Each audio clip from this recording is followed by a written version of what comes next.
Hi all. இன்றைக்கி என்னென்ன lunch box pack பண்ணணுன்னு பார்க்கலாங்களா? ரைஸு, இன்றைக்கி வந்து மொச்சக்கொட்டையும் கருணக்கிழங்கும் போட்ட குழம்பு, அப்புறம் வந்து வெண்டைக்காய் பொரியல், அப்புறம் வந்து தயிர் சாதம். இதை வந்து எவ்வளோ வேகமாக இது கூட வந்து காலையில் டிஃபனும் செஞ்சோன்னு பார்க்கலாங்களா? பார்த்தீங்களா எவ்வளோ ஃப்ரெஷ்ஷான வெண்டைக்காய், அதெல்லாம் எடுத்து வாஷ் பண்ணி ரெடி பண்ணி வச்சாச்சு. இப்போ வெண்டைக்காவை கட் பண்ணி அது பொரியல் செஞ்சிட வேண்டியதான். ஜஸ்ட்டு கடுகு உளுத்தம் பருப்பு கடலைப்பருப்பு தாளித்து வெங்காயத்து கூட க வெண்டைக்காவை சேர்த்துட்டு நம்ம வந்து அப்படி கிண்டி எடுத்தோன்னா அருமையான பொரியல் ரெடி ஆகிடும். அப்புறம் வந்து இந்த மொச்சக்கொட்டை கிழங்கு இதெல்லாம் வேக வச்சு இன்றைக்கி அருமையான காரக்குழம்பு ரெடி ஆகிடுச்சு.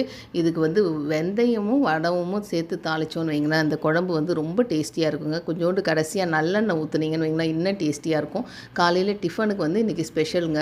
இன்றைக்கி வந்து முடக்கத்தான் கீரை வச்சு கேவுரு அடை தாங்க செய்ய போகிறோம். அதுக்கு வந்து வெங்காயம் வந்து ஒரு 2 எடுத்துக்கோங்க. நிறைய வெங்காயம் போட்டால் கொஞ்சம் நல்லாயிருக்கும். ஏன்னா இந்த கீரை வந்து கொழகொழப்பு தன்மையோடு இருக்கும்ல, அதனால் அது பார்த்திங்களா எவ்வளோ ஜெல்லியாக இருக்குது இந்த கீரைன்னு. இந்த கீரை வந்து பச்சை மிளகா போட்டு அரைச்சிட்டு வெங்காயத்தில் வதக்கிட்டு அதுக்கப்புறமேட்டு கேவுரு மாவு சேர்த்து இன்றைக்கி அடை செய்ய போகிறோங்க. இது ரொம்ப ஹெல்த்தியானது. ஆக்சுவலாக இதை நீங்கள் சூடாக சாப்பிட்டிங்கன்னா அதில் ரொம்ப பெரிய டிஃப்ரென்ஸே தெரியாது. அதே மாதிரி நல்லா இது வந்து தோசைக்கல்லில் வந்து போட்டுட்டு முருகலாகிற வரைக்கும் கொஞ்சம் பொறுமையாக வேக வச்சு எடுத்தோன்னு வைங்களேன், இது டேஸ்ட்டு நிஜமாகவே அல்டிமேட்டாக இருக்குங்க. இதை நல்லா இப்போ மெல்லீஸாக திரட்டிட்டு இது 2 பக்கமும் முருகலாகிற வரைக்கும் பொறுமையாக நின்று நம்ம வேக வைக்கணும். அதுதான் இதோட பாயிண்ட்டே.